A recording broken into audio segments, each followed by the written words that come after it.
नमस्कार दोस्तों, आप सभी का हमारे YouTube चैनल दिल की बातें दिल तक में आप सभी का स्वागत है। और फिर से हमारे साथ में एक हमारे सहयोगी संजय जी यहाँ पर जुड़ चुके हैं, जो हम आज कुछ अपने मन के विचार रखेंगे, जिसमें कि जो ये आजकल के लोगों की मानसिकता हो गई है और ये बहुत सारी धारणाएं हैं जिनको लेकर हम आज बात करेंगे आपस में। यहाँ पे जुड़ चुके हैं हमारे साथ संजय जी। बहुत बहुत धन्यवाद मनोज धनवाल जी, आपने हमें आपके सामने आने का मौका दिया। जी, तो सर आज का मेरा एक टॉपिक मैंने बना रखा है कि मेरा मतलब कि मानना है कि कलयुगी मनुष्य। कलयुगी मनुष्य सर, कलयुगी मनुष्य मतलब किस प्रकार का होगा ये कलयुगी मनुष्य?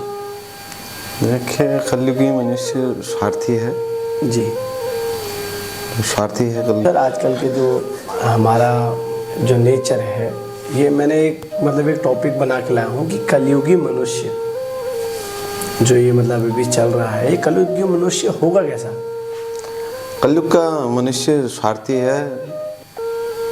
आप देखते होंगे, आप समझते होंगे, कलयुग का मनुष्य बहुत स्वार्थी हो गया है जी। अपने स्वार्थ के लिए वो किसी भी हद तक जा सकता है जी, ऐसा कलयुग का मनुष्य हो गया आज का। जी सर, मैं जैसे कि देख रहा हूँ आजकल कोई किसी की इज्जत नहीं करता। छोटे से छोटे बच्चों को देखो, वो एक दूसरे की इज्जत करना क्यों भूल गए? अब आजकल ऐसा हो गया है, इज्जत उसी की है जिसकी इज्जत सब करते हैं। जी या कोई बड़ा आदमी हो या कोई किसी पद पर विराजमान हो, जी उसकी अपने स्वार्थ के लिए इज्जत करते हैं। जी सर, जैसे कि मैं देख पा रहा हूँ आजकल का जो है नेचर बच्चों का, कि जैसे कि छोटे छोटे बच्चे अगर उनके मतलब जैसे कि छोटे छोटे 5 साल 7 साल 8 साल 9 साल के तक के मतलब जो बच्चे हैं छोटे अभी, उनमें मैं इस चीज़ का ज़्यादा प्रभाव मतलब देखता हूँ कि वो होते तो अंडे से निकले भी नहीं, लेकिन वो उनकी बातें देखोगे कि तो ये बहुत बड़ी बड़ी उसकी होती हैं और नशे पते में बहुत सारे चूर रहते हैं। तो सर इसमें आप क्या कहना चाहेंगे? देखिए, आजकल ऐसा हो गया है, सबसे पहले तो घर की परवरिश है उनकी। जी बिल्कुल। जैसे घर की परवरिश होगी वैसा ही माहौल में वो ढलेंगे। जी बिल्कुल बिल्कुल। आजकल वही नहीं है किसी के अंदर, किसी उसके उनके पेरेंट्स हैं, अभिभावक उनके अंदर ही संस्कार नहीं है, तो अपने बच्चों को क्या संस्कार देंगे?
सर जैसे कि आप मानते हैं कि मैं मानता हूँ कि कलयुग जो है हमारे मतलब कि कलयुग की जो मतलब कि इस समय पे जो कलयुग की स्पीड है वो बहुत ज़्यादा है। जैसे कि आप देखेंगे कि कहीं पे भी आप जाएंगे, बस स्टैंड, ट्रेन, कहीं पे भी सर ये बहुत सारी चीज़ें की चोरी चकारी हो रही है। ये मतलब कि कलयुग का ही प्रभाव, इसको समझे। जी बिल्कुल। आजकल मैं क्या कह रहा हूँ, सब एक दूसरे को देखकर है जी। सब एक दूसरे को देखकर कॉपी कर रहे हैं। तो ऐसे मान लो कि आज की नई जनरेशन है, नई पीढ़ी है, उसमें पुरुषों से ज़्यादा लड़कियां नशे की लत में डूबी हुई हैं। जी ये बात जब पुरुष तो छोड़ो, पुरुषों की शर्म लिहाज तो छोड़ो, जी लड़कियां, लेडीजें शर्म लिहाज नहीं कर रही हैं।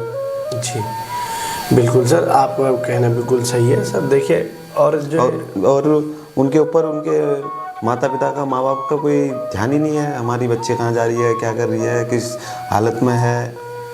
जी सर जैसे कि और एक क्वेश्चन और है मेरा, जैसे कि मान के लिए दिल्ली है, दिल्ली शहर है, एक बहुत बड़ा कस्बा है। अब यहाँ मुझे ऐसा लगता है कि यहाँ जो है कलयुग का खास एक गढ़ है। हाँ बिल्कुल है, गंद है, गंदे भी बहुत है। तरह जगह जगह से लोग आके यहाँ बस गए और जी वो क्या नाम कहते हैं, लोगों में कुछ एक दूसरे के लिए इज्जत तो है नहीं। अगर किसी बिल्डिंग में भी रह रहे हैं, वो आगरा का है, वो मुंबई का है, वो कलकत्ता का है, वो बिहार का है, यूपी का है, कहाँ है, किसी को नहीं है। एक दूसरे की कोई वो ही नहीं है, वैल्यू ही नहीं है यहाँ पे। वो बात बिल्कुल सही है सर, जायज़ है। और सर एक चीज़ जैसे कि मैंने कि यहाँ पे देखा है दिल्ली में, अक्सर अगर किसी को कोई दुख तकलीफ़ हो जाए, अगर आपके बगल में भी वो बंदा रह रहा होगा तो वो पूछने के लिए नहीं आएगा कि आपको क्या हो रखा है या कोई दिक्कत है या परेशानी है। ये बात भी कहीं ना कहीं तक सच है। कलयुग का मेन मोटिव यही है, जो वर्तमान में चल रहा है, प्रेजेंट में चल रहा है, जो आप देख रहे हैं, यही है मेन मोटिव। जी एक दूसरे के प्रति सम्मान नहीं है, कोई इज्जत नहीं है। कि आदमी का लहजा ही ऐसा है कि किसी को अपने सामने देखता नहीं है, माँ बहनों को नहीं देख पाता है, कोई गंदे बुरे कर्म करने से पहले। यही है मेन मोटिव। जी बहुत बढ़िया आंसर दिया सर आपने। जैसे कि आप सर, मैं इसमें एक चीज़ बड़ी उससे वो करता हूँ कि जो हमारा वर्तमान का जो कल्चर चल रहा है, ये कलयुग में आ रहा है सर। जैसे कि ये कलयुग जब मतलब अभी तो कहते हैं कि कलयुग बहुत कम है, जब ये सर कलयुग ज़्यादा बढ़ जाएगा, जब ये कुछ हैवी हो जाएगा, तो ये इसके रूप किस तरीके के होंगे? देखिए, रूप के बारे में कहें तो अभी भी कोई कम चीज़ तो हो नहीं रही है जी। अब इससे ज़्यादा क्या देखना रह गया। जी सर, जैसे कि मैंने सुना था मतलब कलयुग के बारे में कि कहते थे कि पीपल का पत्ता जब सुई के जो पीछे तागा डालने वाला वो होता है ना, उसमें से अगर पीपल का पत्ता जिस दिन बाहर हो जाएगा उस दिन कलयुग समाप्त हो जाएगा। ये कहावत थी। लेकिन अभी तो कलयुग पीपल का पत्ता बहुत बड़ा है, सुई बहुत छोटी है। तो सर ये अराउंड कितने सौ सालों का अराउंड अभी बचा होगा आपका? अभी तो जिस हिसाब से है हज़ारों सालों का बताया जा रहा है अभी तो जी, जिसकी हमें कोई इस बारे में हमको इतनी जानकारी भी नहीं है। जी जी बिल्कुल बिल्कुल। संजय सर, आप मुझे एक बात बताइए, कलयुग में कुछ आस्था वास्ता जैसी चीज़ें कुछ बची हुई हैं अभी या ख़त्म हो गई है? जी बची हैं, बिल्कुल बची हैं। कई बहुत सारे लोग हैं जो जिनके आस्था के प्रति लगन है, जी, दान करते हैं, अनाथालयों को दान करते हैं, वृद्धाश्रमों को दान करते हैं, जी, मंदिर ट्रस्ट में अपना योगदान देते हैं। जी, बहुत सारे लोग हैं जो आस्था से जुड़े हुए हैं। जी सर, ये आस्था यूं ही चलती रहेगी या कहीं जाके कलयुग का घोर अंधेरा अगर आ गया तो कहीं ना कहीं जाके ये समाप्त हो जाएगी? देखिए, मैं एक बात ये बताऊं कि आस्था को भी जो लोग अपनी आस्था से जाते हैं, बड़े मंदिरों में जाते हैं, आस्था है, लेकिन वहाँ के जो पुजारीगण हैं, वहाँ के जो मंदिर ट्रस्ट की कमेटी है, वहाँ के लोगों ने उसे धंधा बना दिया है जी। एक तरफ पब्लिक की एंट्री होती है, एक तरफ वीआईपी एंट्री होती है, एक तरफ बंद मुट्ठी वाली एंट्री होती है। सर मैं गया था, पिछली बारी मैं गया था, एक मंदिर में गया था, तो मुझसे मैं ऐसे ही दर्शन कर रहा था, ईश्वर के भगवान के दर्शन कर रहा था, तो कोई मंदिर का कोई एक पुजारी थे, वो किसी महिला को लेकर आए, तो मेरे से कह रहे हैं आप कृपया आपके दर्शन हो गए हैं, पीछे आइए, इनको जाने दे दिया। हमने तो दूर से दर्शन किए और उन्हें सामने ले जाके मूर्ति के सामने बैठा के उन्हें कहा यहाँ से दर्शन कीजिए। तो ये उन्हें भी ऐसा नहीं करना चाहिए, और सामने वाले जो भक्त जाता है उसने भी सोचना चाहिए कि पैसा देकर भगवान का दर्शन करने से उस तो ना दर्शन ही सही है। हाँ, ये बात भी है सर, बिल्कुल। ऐसा दर्शन करने से क्या फ़ायदा? क्या फ़ायदा सर? ये आप मुझे बताएंगे कि ये कौन सी जगह की बात है जो ये आप बता रहे हैं? मैं पिछली बार ही गया था, अभी ज़्यादा समय नहीं हो रहा है, 1 महीना लगभग हो रहा है। मैं वृंदावन में गया था, बांके बिहारी के दर्शन करने गया था जी। तब ये चीज़ मुझे वहाँ देखने को मिली। अच्छा सर, ये इसको तो हम कहेंगे कि घोर कलयुग का नशा कुछ यूँ ही इस तरीके से जीवों पे ढल रहा है, मोह माया पे इंसान ज़्यादा वो हो रहा है। जी बिल्कुल जी। और तो सर संजय सर, और जैसे कि आस्था के ऊपर ही बात करूँ मैं, तो आस्था के ऊपर ही एक बात करूँ, भक्त तो जाना नहीं छोड़ते जी भगवान के पास, कि ये कलयुग में भगवान आते हैं जी। लेकिन देखिए हमने भगवान देखा नहीं, लेकिन आस्था इतनी उड़ रखी है, तो भगवान के पास क्या भक्त आते हैं? जी मैं कह रहा हूँ, मनुष्य कहता है ना कि कर्म ऊपर आदमी कर्म लेके जाता है जी। कर्मों का फल यही मिल जाता है इंसान को, इसी मनुष्य जीवन में ही अपने उसके कर्मों का फल उसे मिल जाता है। ऊपर जाके क्या, ऊपर जाके तो आदमी चला गया, उसके लिए अच्छा हो बुरा हो उसके लिए तो सब एक समान है। जी। तो सर आप जैसे कि कह रहे हैं कि कर्मों के फल यही मिल जाते हैं, ये मतलब किस तरीके से मतलब कर्मों के फल निकलते हैं इंसान के? मेरे मतलब कुछ समझ में नहीं आया, ये कर्मों के फल यही मिल जाते हैं, ये किस तरीके के कर्मों के फल हैं जो मतलब यही मिल जाते हैं? और जैसे कि मैंने पुरानी कहानियाँ सुनी हैं,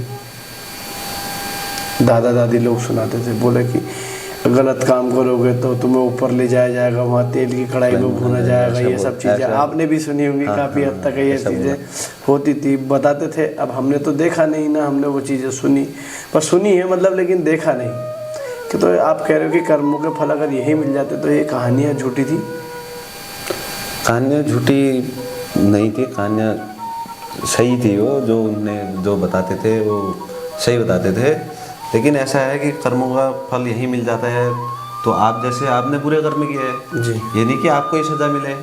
हाँ ये बात भी है। आपकी आने वाली पीढ़ियों को भी वो सज़ा मिल सकती है। जी। आपने गलत काम करके गलत तौर तरीके से कोई प्रॉपर्टी कमाई हो, कोई धन कमाया हो, तो आपके लिए आपने तो सेव कर लिया हो। जी।